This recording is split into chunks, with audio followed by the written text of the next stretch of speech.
Guillain ബാരി syndrome ബാധിച്ച് പൂനെയിൽ 2 മരണം കൂടി ഉണ്ടാവുന്നു. ഇതോടെ മഹാരാഷ്ട്രയിലെ GBS മരണം 19ആയി. രാജ്യത്ത് ഇതുവരെ 23 പേർ രോഗം ബാധിച്ച് മരിച്ചു. ശ്രീനാഥ് ചന്ദ്രൻ. ശ്രീനാഥ്, അസുഖം എന്നുള്ള നിലയ്ക്ക് അതൊരു മാരക അസുഖമാണെന്ന് പറയാൻ കഴിയില്ലെങ്കിലും അതിന്റെ പകർച്ച, അതിന്റെ മരണം കൂടി വരുന്നത് ആശങ്കയ്ക്ക് അടിസ്ഥാനമാകുന്നുണ്ട്. ശ്രീനാഥ്.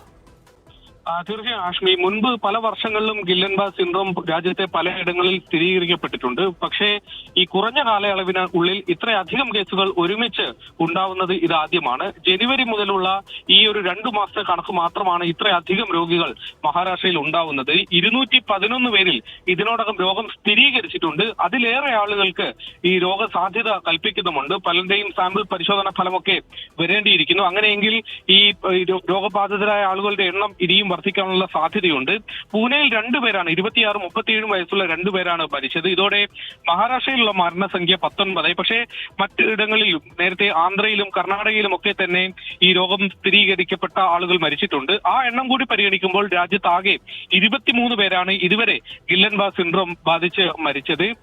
രോഗപ്രതിരോധ വ്യവസ്ഥ, നമ്മുടെ ശരീരത്തെ കോശങ്ങളെ ആക്രമിക്കുന്നതാണ് ഈ ഒരു സിൻഡ്രോം ഉണ്ടാക്കുന്ന ഒരു സാഹചര്യം. അത് ഗുരുതരാവസ്ഥയിൽ എത്തിക്കുകയും നാഡീവ്യവസ്ഥയെ അത് ബാധിക്കുകയും ചെയ്യുന്നതാണ് ഇതിന്റെ ഒരു രൂക്ഷ തലം. ഏതായാലും മഹാരാഷ്ട്രയിൽ രോഗികളുടെ വലിയ കുറവ് കഴിഞ്ഞ ദിവസങ്ങളിൽ ഉണ്ടാവുന്നില്ല എന്നതാണ് ആശങ്ക. ഹാഷ്മി. യെസ്, ശ്രീനാഥ് ചന്ദ്രനാണ് മുംബൈയിൽ നിന്ന് വാർത്തയുടെ വിവരങ്ങൾ നൽകിയത്.